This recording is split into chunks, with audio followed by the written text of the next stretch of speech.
During the time of the coronavirus, I've concentrated a lot on death. Every day, the statistics of the infections and the deaths have been very prominent. When death hit our family, it even became more real.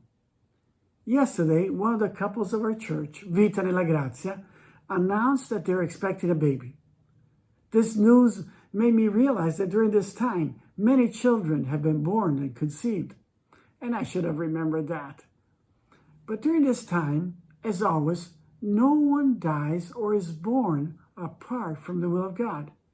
Science has done much to prolong life and to help couples that have difficulties conceiving. But no one can overcome the will of God. David the psalmist wrote in the Bible, "For you formed my inward parts. You knitted me together in my mother's womb. I praise you, for I am fearfully and wonderfully made. My frame was not hidden from you when I was being made in secret, intricately woven in the depths of the earth. Your eyes saw my unformed substance.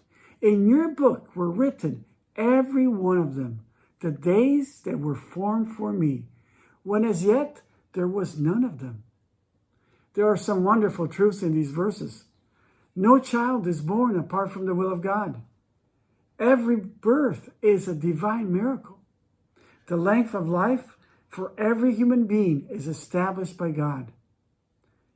Every birth should bring the parents to praise God, and in time, the child should do the same. God watches over every life. Parents have a great responsibility in educating and guiding their children.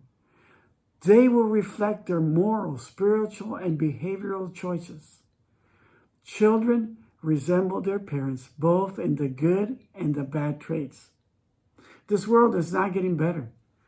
This is so evident in spite of the many privileges that it offers. Moral and spiritual principles are being set aside more and more. In a church like ours, we're all looking forward to becoming uncles and aunts, grandparents, and little cousins for the new baby.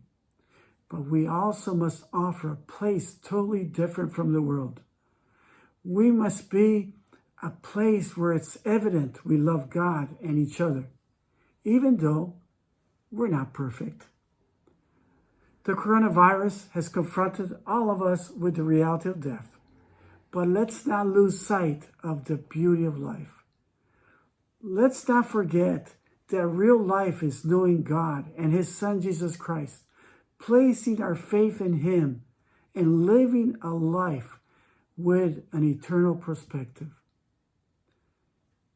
We should pray for every child who is part of our life, and for the parents that they will have wisdom in educating them, and that the church will be a welcoming place where they can learn to live in a difficult world. And we should never forget that God is sovereign. The Lord bless you today.